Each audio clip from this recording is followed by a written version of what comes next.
Alright guys, Revolve Rustler here, and I'm going to be reviewing the Smackdown Live episode from August 23rd. This is the 5th post-draft Smackdown Live, and of course the first since SummerSlam. Now, Raw the night before this I thought was pretty good. I think I gave it a 7 out of 10 at the end. Obviously, they had to build towards the Universal title match. This Smackdown Live was probably the second best Smackdown Live. Oh no, sorry. Was probably the second best Raw or SmackDown Live they've done since the brand split. Obviously, that Raw they did on the first night post brand split, post Battleground, sorry, that Raw with Balor, of course, beating Reigns in the main event was a great show. And this show here wasn't as good, but it was definitely a very, very good show. And it just hit me on so many notes and was a very good show and was better than Raw last night. So I will tell you now, that is 4-1. In my opinion, to SmackDown Live. And at the end, I do want to talk about a couple of things. I want to talk about Talking Smack, because this week I watched it before I'm doing my review, and very, very good show. It's a very noteworthy Talking Smack as well. And I do want to talk about why I think SmackDown Live simply is a better show every week. So anyway, let's start off the show, and we started off backstage with a couple of superstars. There was Baron Corbin and Eric Rowan who were talking to each other, and the joke was, I wonder what they're talking about. There was Dolph Ziggler, who was just looking down in shame. There was Apollo Crews, and I believe there was maybe Kalisto. No, not Kalisto, probably would have been, he's injured, he's off. But there was those guys. AJ Styles walks in with the John Cena headband, says, you know, look what I've got, it's a souvenir, and then looks at Dolph Ziggler and says, hey Dolph, I won my match last night. The two start to brawl, and it is broken up by the other guys in the locker room. Good way to start the show. I noticed how SmackDown Live doesn't do what Raw does, with Raw doing the last week's show, like, highlight packages, and I really think they should probably... They shouldn't do that this week, because of course this week, last SmackDown Live was building towards SummerSlam, and now there's no more things to build because SummerSlam's gone. So I think next week they should focus on some of the highlights of this show, and that'd be a really, really cool feature.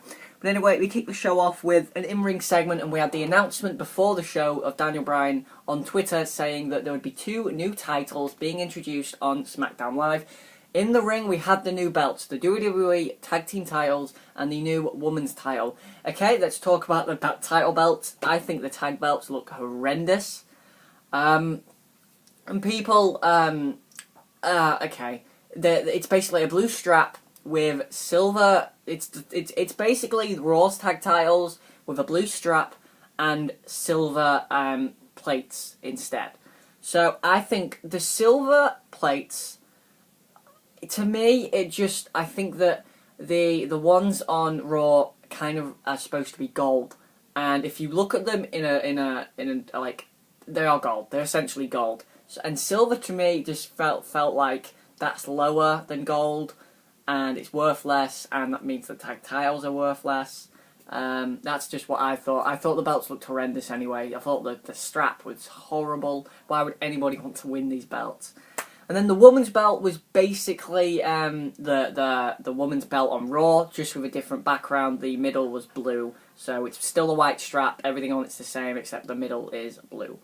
I like the woman's title belt on Raw, so it's nice. Again, I do want to say, I like the SmackDown woman's belt, but it's so lazy.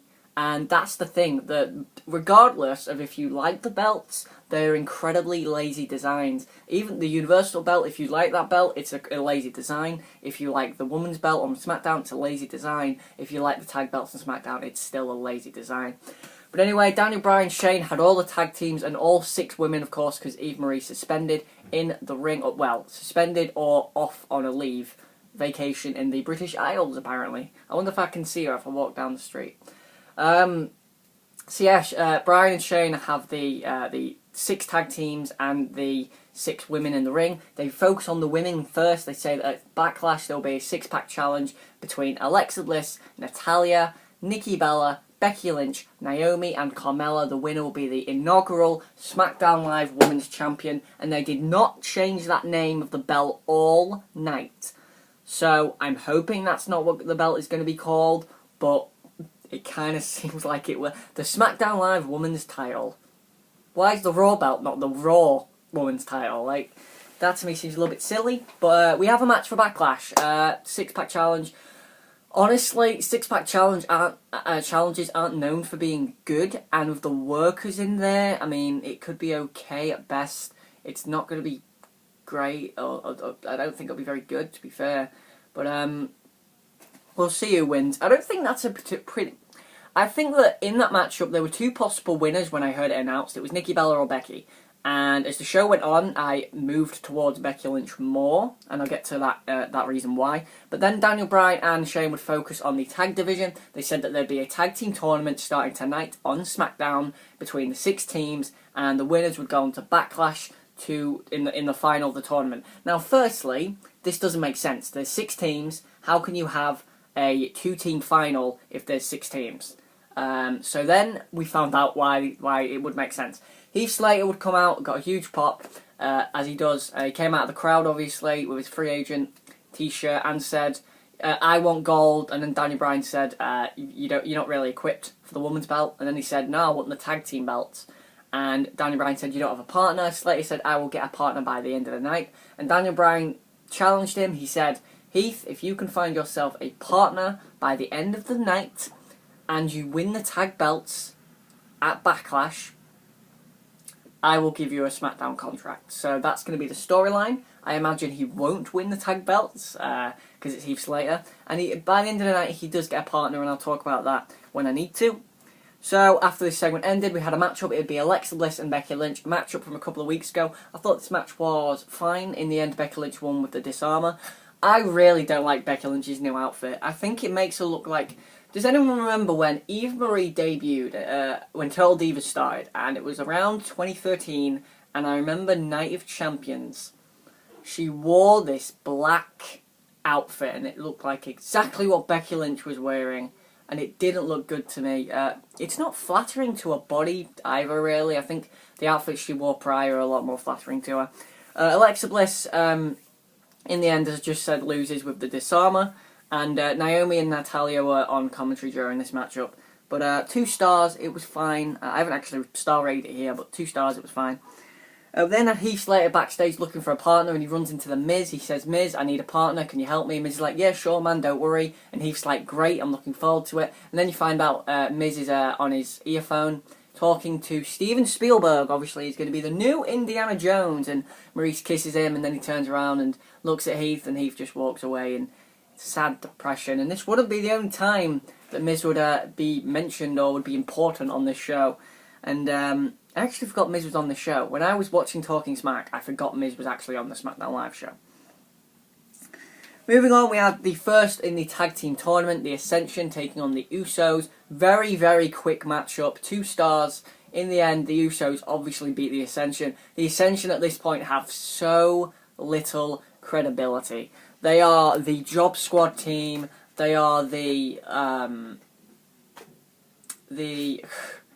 I can't think of an appropriate... They are the Brooklyn Brawler of today's WWE, and at least the Brooklyn Brawler was over to a degree.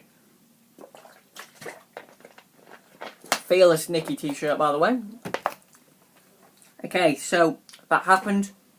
Oh, I forgot to mention, at the end of the title ceremony, after Slater had gone backstage, AJ Styles would come out and complain and say, why are you focusing on the tag title? That doesn't matter. The women's title, that doesn't matter. What matters is the fact that I beat John Cena and I should be the #1 contender for the world title. And then Dolph Ziggler comes out and attacks him, and they get pulled apart by all the men in the ring. And that ended the segment. I do apologise for forgetting that. Because then, after the Ascension Usos match, we had AJ Styles coming out again with the John Cena armband, which he would put on his left arm. And it didn't quite fit, but I imagine it wouldn't fit. Styles would talk about, basically gloat about beating John Cena the night before. And this was good stuff. Styles basically said, I should be the #1 contender for the world title. Dolph Ziggler tries to come out again. But before they get into it, Daniel Bryan comes out and says, enough. AJ, I agree, you should be the #1 contender for the world title, so we're going to have a match tonight in the main event, Dolph Ziggler versus AJ Styles. And this is what he said word for word. AJ, if you win, you will face Dean Ambrose at Backlash for the WWE World Heavyweight Championship. Dolph, If you win, it will be a triple threat match. So AJ Styles has no reason to win. That was what immediately hit me. Like, I know that if he wins, it's not a triple threat, but I thought that was silly from Daniel Bryan. Silly idea. So yeah, that was the main event. And honestly, when I heard that matchup being announced as the main event of the show, I really got excited. I felt like that's a match that I've never seen before. It's fresh, it's important, and it's got high stakes. So really exciting main event for SmackDown, which in all honesty it would actually end up being. So good for it. Then we had the second Kurt Hawkins. What did I call it? What the hell does that say? Oh, Kurt Hawkins Coming Soon segments, where he was basically, the jokes on these segments, if you actually read them, are bloody hilarious. The one last week I mentioned was, Kurt Hawkins doesn't flush the toilet, he scares the crap out of it. And the one this week, there was a few of them. One of them, I can't remember.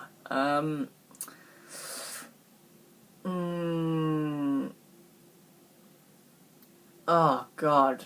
Oh, that was it. Death had a near Kurt Hawkins experience. I thought that was genius. Kurt Hawkins, I couldn't give a damn about him, but these like vignettes and stuff are making him seem like the best and the best wrestler ever. So, cool for him.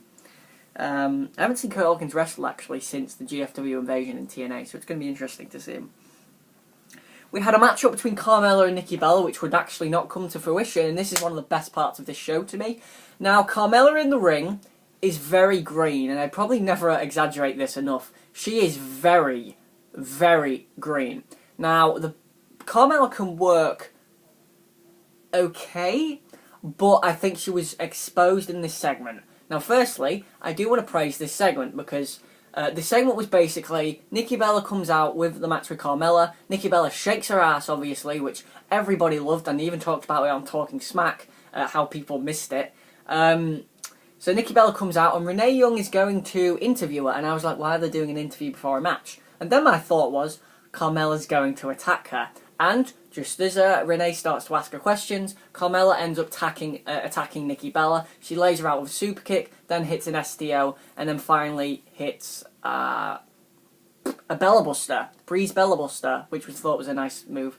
But so yeah, Carmella literally has turned heel, and oh my god, my satisfaction when Carmella turned heel. Now, there was a few things about this segment which were off. Carmella showed how exposed she is in the ring. Her super kick wasn't very good. The punches, oh my god, this woman, her punches, oh, and the Bella Buster was pretty good, but the STO was not very good. So she did one move right, but honestly, she showed fire here, Carmella. I've always felt like Carmella's gimmick was a heel.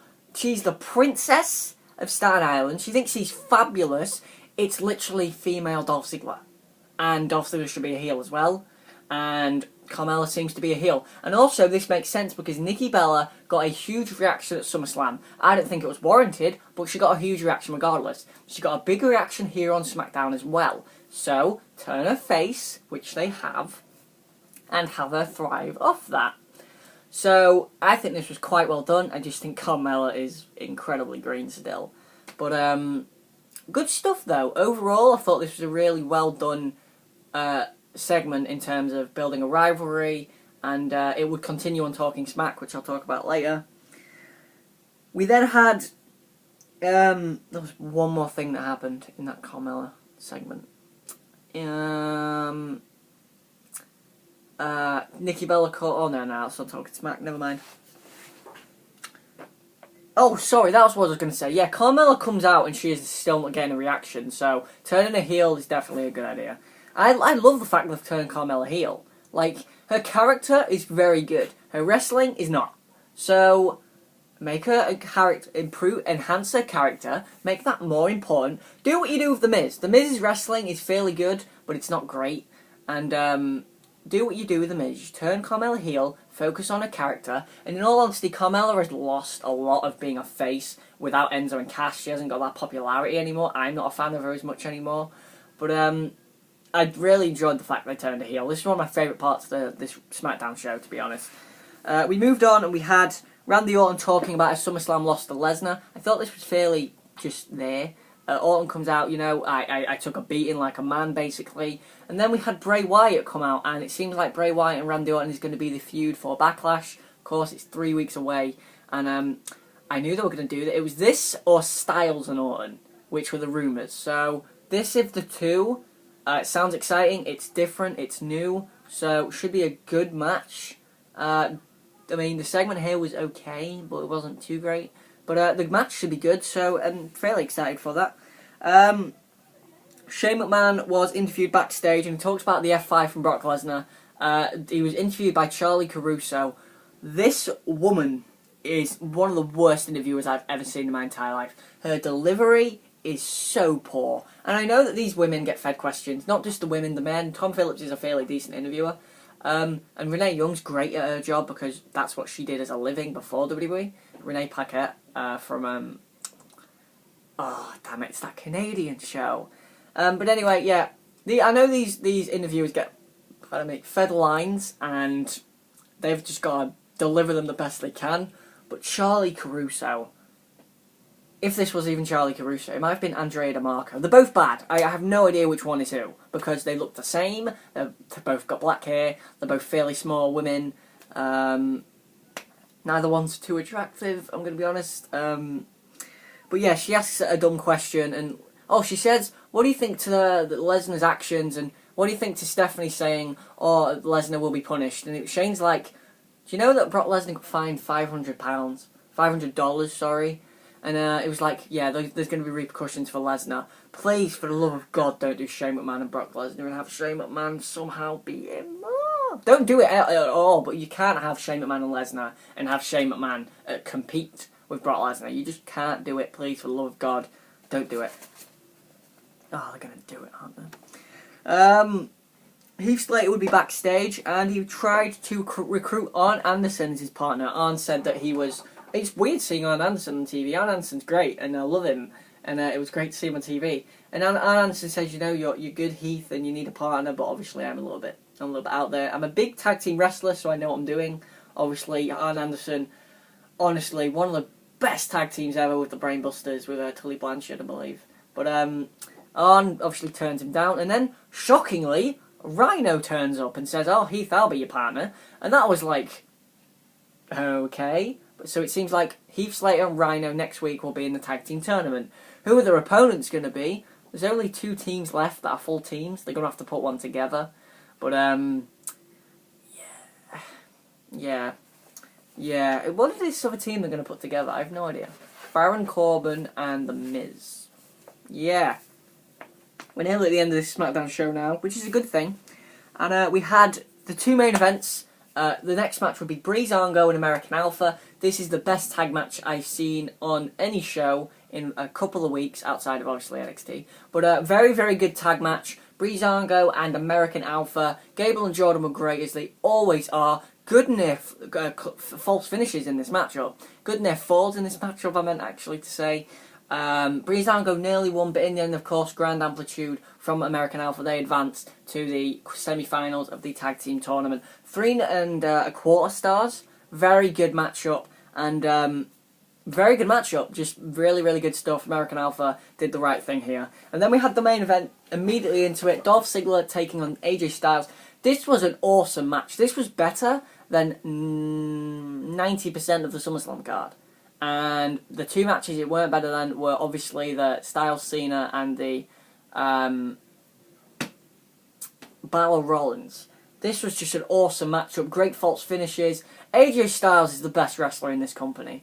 And he proved it in this match. He sold a zigzag so well. Ziggler nearly won with the zigzag for a great near fall. But in the end, of course, after escaping a single Styles clash, Dolph went for a super kick.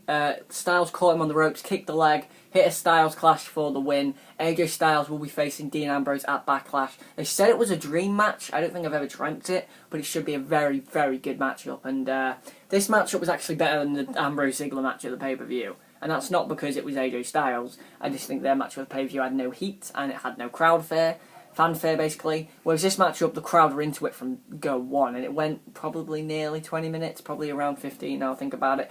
Awesome matchup, 4 stars. my matchup of the two SmackDown and Raw shows, and that ends SmackDown Live. I'm going to give that show of SmackDown Live an 8 out of 10. Very, very good show. 4-1 to SmackDown Live over Raw so far, which is honestly shocking considering they have the weaker roster, but, and this is where I'm going to talk about why SmackDown Live's better every week, it's shorter.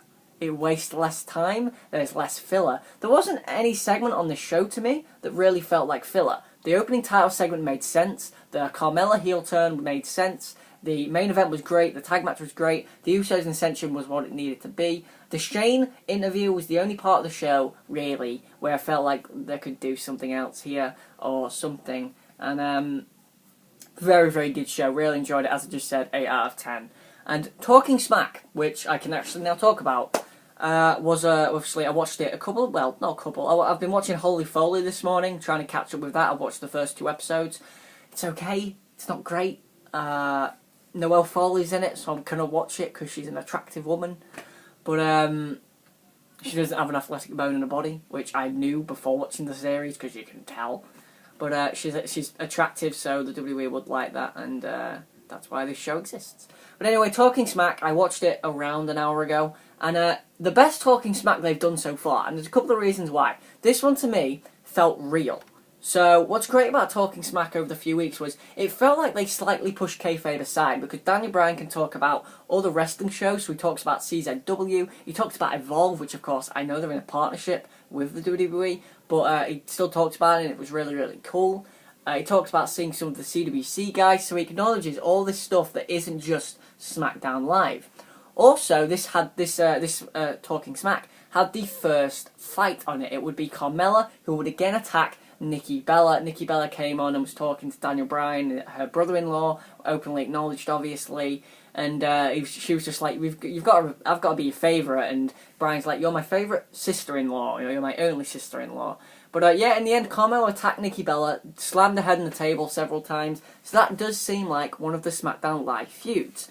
Now, my thought for that 6-pack challenge after watching this Talking Smack was, my original thought was there were 2 winners for that 6-pack challenge. It was going to be Becky Lynch or Nikki Bella. After watching this matchup, I think that Carmella could be one of the women to win. Alexa Bliss, probably not. Naomi, Natalya, probably not. Carmella here could win and go into a feud with Nikki Bella. Now, the wrestling won't be great, but Carmella has a presence which not a lot of women seem to have.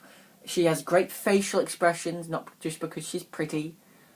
She just has the look of a heel. When I look at Carmella, she looks like a heel. Nikki looks like a heel too, but here, I think that she fits as a babyface next to the young stud Carmella, the woman who Nikki said the basically knockoff Nikki Bella, which I wouldn't say she's a knockoff Nikki Bella, to be honest. No, knockoff Nikki Bella is Eva Marie. But yeah, I really enjoyed the fact that Carmella seems to be showing a vicious side, and attacking Nikki Bella on this show was very, very good. Especially the way that Renee Young and Daniel Bryan played up. Daniel Bryan didn't get up to save his sister-in-law, which was weird, but they just were shocked. They were like, oh, well, what do we do now? And then, the best part of this show happened. The Miz came on and talked about why was he and the IC title not mentioned on SmackDown Live. Why was his win over Apollo Crews not talked about on SmackDown Live? And Daniel Bryan says, because you're a coward, Miz. Because you're a coward. And this built from the tension between the two, as Daniel Bryan drafted Miz, obviously, because he had the IC belt. He didn't want to draft Miz, he just bought him for the belt. And Miz, you can see the intensity in his voice, and this was a very good shoot-style promo. People saying it's a shoot promo, it's not a shoot promo, it's a shoot-style promo. So, they uploaded it to their WWE page, which means that it was like totally a fine promo and it was scripted. But Miz here showed so much passion, I thought he was a babyface. So there's points where Miz is like, and Daniel Bryan was turning heel in this segment. So, if there was crowd reactions in this segment, the crowd would have been cheering for Miz. So what happened is, Miz says, why? Why am I not on your show? Why do you not care about me? And Daniel Bryan says, because you're a coward. And Miz says, 1 minute, what makes me a coward? And this, honestly, Daniel Bryan, this Miz promo was really, it's not a great, phenomenal promo that I'm going to remember in a year, or even probably in a couple of weeks. But for now, this was a great promo. Miz talks about how is he a coward when he retains his belt, he's there every week. Daniel Bryan then talks about how Miz has a soft WWE style. I honestly agree that Miz has a very easy, limited wrestling style. But, in his defence, it does work for his character. Miz then goes on to say, I've been in this company for 10 years and I've never suffered an injury. And then, as soon as he said that, I thought, oh my god, they're going to bring up the Bryan injury. Miz goes, who told their fans? Who's a coward? Who told their fans that in a year's time they would be back to win the Intercontinental title? That was you, and you were a coward, and you left, and you always leave. And then Daniel Bryan put the mic down and walked out. And Miz goes, where are you going? Where are you going? You're leaving again. And Miz says, I want this camera on me. I'm the star of this show.